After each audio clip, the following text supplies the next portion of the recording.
ന്യായാധിപന്മാർ അധ്യായം 19.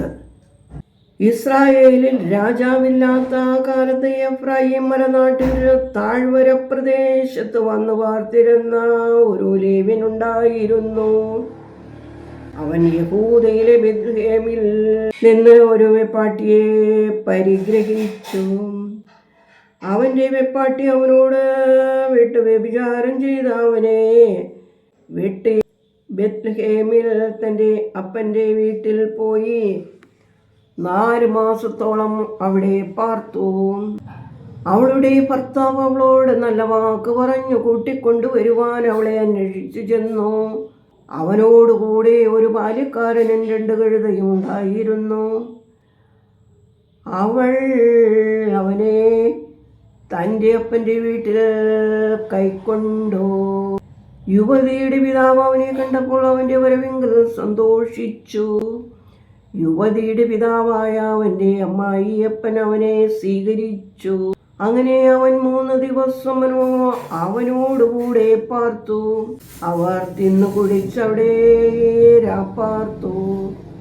4-ാം ദിവസം അവൻ അതികാലത്തെഴുന്നേറ്റ് യാത്ര പുറപ്പെടുവാൻ തുടങ്ങിയപ്പോൾ യുവതിയുടെ അപ്പൻ മരുമകനോട് അല്പം വല്ലതും കഴിച്ചിട്ട് പോകാമല്ലോ എന്ന് പറഞ്ഞു. അങ്ങനെ അവർ ഇരുന്നു 2 പേരും കൂടെ തിന്നുകയും കുടിക്കുകയും ചെയ്തു. യുവതിയുടെ പിതാവ് അവനോട് ദയ ചെയ്തു രാപ്പാർത്തു സുഖിച്ചുകൊള്ളുക എന്ന് പറഞ്ഞു. അവൻ പോകേണ്ടതിന് എഴുന്നേറ്റപ്പോൾ അവൻ്റെ അമ്മായിയപ്പൻ അവനെ നിർബന്ധിച്ചു.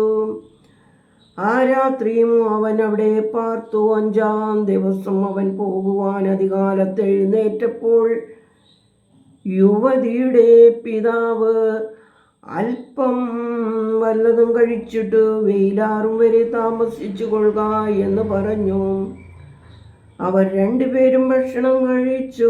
പിന്നെ അവനും അവൻ്റെ വെപ്പാട്ടിയും ബാല്യക്കാരനും എഴുന്നേറ്റപ്പോൾ യുവതിയുടെ പിതാവായ അവൻ്റെ അമ്മായിയപ്പൻ അവനോട്, ഇതാ നേരം അസ്തമിക്കാറായി, രാത്രിയും താമസിക്കാൻ നേരം വൈകിയല്ലോ. രാപ്പാർത്ത് സുഖിക്കാൻ, നാളെ അതിരാവിലെ എഴുന്നേറ്റ് വീട്ടിലേക്ക് പോകാം എന്ന് പറഞ്ഞു. എന്നാൽ അന്നും രാപ്പാർപ്പാൻ മനസ്സില്ലാതെ അവൻ എഴുന്നേറ്റ് പുറപ്പെട്ടു. യെരൂശലേം എന്ന യെബൂസിനു സമീപം എത്തി. കോപ്പിട്ട 2 കഴുതയും അവൻ്റെ വെപ്പാട്ടിയും അവനോടുകൂടി ഉണ്ടായിരുന്നു. അവൻ യെബൂസിനു സമീപം എത്തിയപ്പോൾ നേരം നന്നായി വൈകിയിരുന്നു. ബാല്യക്കാരൻ യജമാനനോട്, ഈ യെബൂസ്യ നഗരത്തിൽ കയറി രാപ്പാർക്കരുതോ എന്ന് ചോദിച്ചു. യജമാനൻ അവനോട്, ഇസ്രായേൽ മക്കളില്ലാത്ത ഈ അന്യനഗരത്തിൽ നാം കയറരുത്, നമുക്ക് ഗിബെയയിലേക്ക്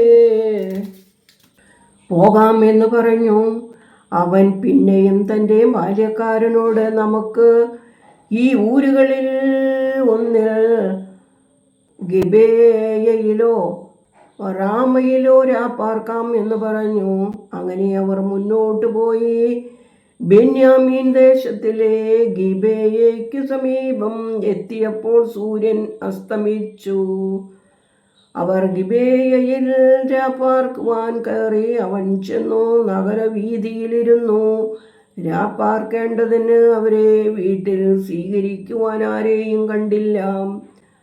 അനന്തരം ഇതാ ഒരു വൃദ്ധൻ വൈകുന്നേരം വേല കഴിഞ്ഞിട്ട് വയലിൽ നിന്ന് വരുന്നു. അവൻ എഫ്രായിം മലനാട്ടുകാരനും ഗിബെയയിൽ വന്നു പാർക്കുന്നവനുമായിരുന്നു. ആ ദേശക്കാരോ ബെന്യാമീന്യരായിരുന്നു. വൃദ്ധൻ തല ഉയർത്തി നോക്കിയപ്പോൾ നഗരവീതിയിൽ വഴിയാത്രക്കാരനെ കണ്ടു. നീ എവിടെ നിന്ന് വരുന്നു, എവിടേക്ക് പോകുന്നു എന്ന് ചോദിച്ചു. അതിന് അവൻ, ഞങ്ങൾ യഹൂദയിലെ ബെത്ലഹേമിൽ നിന്ന് എഫ്രായിം മലനാട്ടിൽ ഉൾപ്രദേശത്തേക്ക് പോകുന്നു. ഞാൻ അവിടത്തുകാരനാകുന്നു. ഞാൻ യഹൂദയിലെ ബെത്ലഹേം വരെ പോയിരുന്നു. ഇപ്പോൾ ദൈവാലയത്തിലേക്ക് പോകയാകുന്നു. എന്നെ വീട്ടിൽ കൈക്കൊള്ളുവാൻ ഇവിടെ ആരുമില്ല. ഞങ്ങളുടെ കഴുതകൾക്ക് വൈക്കോലും തീനുമുണ്ട്. എനിക്കും നിന്റെ ദാസിക്കും അടിയങ്ങൾക്കും കൂടെയുള്ള ബാല്യക്കാരനും അപ്പവും വീഞ്ഞും കൈവശമുണ്ട്, ഒന്നിനും കുറവില്ല എന്ന് പറഞ്ഞു. അതിന് വൃദ്ധൻ, നിനക്ക് സമാധാനം, നിനക്ക് വേണ്ടതെല്ലാം ഞാൻ തരും, വീതിയിൽ പാർക്കം വരുത് എന്ന് പറഞ്ഞു. അവനെ തൻ്റെ വീട്ടിൽ കൂട്ടിക്കൊണ്ടുപോയി കഴുതകൾക്ക് തീൻ കൊടുത്തു. അവരും കാലുകൾ കഴുകി ഭക്ഷണപാനീയങ്ങൾ കഴിച്ചു. ഇങ്ങനെ അവർ സുഖിച്ചു കൊണ്ടിരിക്കുമ്പോൾ പട്ടണത്തിലെ ചില നീചന്മാർ വീട് വളഞ്ഞു വാതിലിന് മുട്ടി. നിന്റെ വീട്ടിൽ വന്നിരിക്കുന്ന പുരുഷനെ പുറത്തു കൊണ്ടുവരിക, ഞങ്ങൾ അവനെ ഭോഗിക്കട്ടെ എന്ന് വീട്ടുടയവനായ വൃദ്ധനോട് പറഞ്ഞു.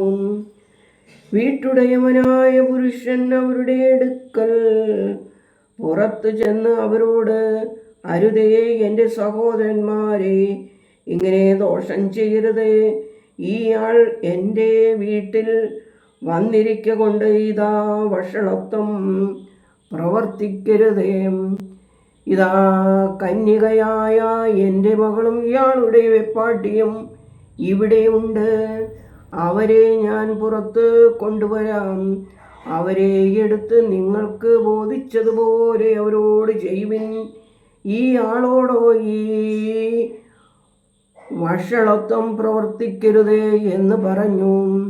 എന്നാൽ അവർ അവനെ കൂട്ടാക്കിയില്ലാകയാൽ ആ പുരുഷൻ തൻ്റെ വെപ്പാട്ടിയെ പിടിച്ച് അവളെ അവരുടെ അടുക്കൽ പുറത്താക്കി കൊടുത്തു.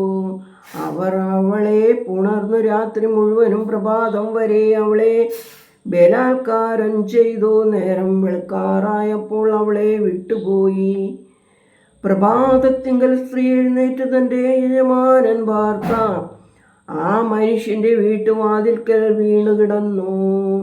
അവളുടെ യജമാനൻ രാവിലെ എഴുന്നേറ്റ് വീട്ടിൻ്റെ വാതിൽ തുറന്ന് തൻ്റെ വഴിക്ക് പോകുവാൻ പുറത്തിറങ്ങിയപ്പോൾ ഇതാ അവൻ്റെ വെപ്പാട്ടി വീട്ടുവാതിൽക്കൽ കൈ ഉമ്മരപ്പടി മേലായി വീണ് കിടക്കുന്നു. അവൻ അവളോട്, എഴുന്നേൽക്കാൻ നാം പോക എന്ന് പറഞ്ഞു. അതിന് മറുപടി ഉണ്ടായില്ല. അവൻ അവളെ കഴുതപ്പുറത്ത് വെച്ച് പുറപ്പെട്ടു തൻ്റെ സ്ഥലത്തേക്ക് പോയി. വീട്ടിൽ എത്തിയ ശേഷം ഒരു കത്തിയെടുത്ത് അംഗഭംഗമായി തൻ്റെ വെപ്പാട്ടിയെ 12 ഖണ്ഡമാക്കി വിഭാഗിച്ചു. ഇസ്രായേലിൻ്റെ സകല ദിക്കുകളിലും കൊടുത്തയച്ചു. അത് കണ്ടവരെല്ലാവരും, ഇസ്രായേൽ മക്കൾ മിസ്രയീം ദേശത്ത് നിന്ന് പുറപ്പെട്ടു വന്ന നാൾ മുതൽ ഇന്ന് വരെയും ഇങ്ങനെയുള്ള പ്രവൃത്തി നടന്നിട്ടില്ല, കണ്ടിട്ടുമില്ല. ഇതിനെപ്പറ്റി ചിന്തിച്ചാലോചിച്ച് അഭിപ്രായം പറയുവിൻ എന്ന് പറഞ്ഞു. ദൈവമേ, സ്തുതി, നിനക്ക് യോഗ്യമാകുന്നു. പാർക്കുമോർ.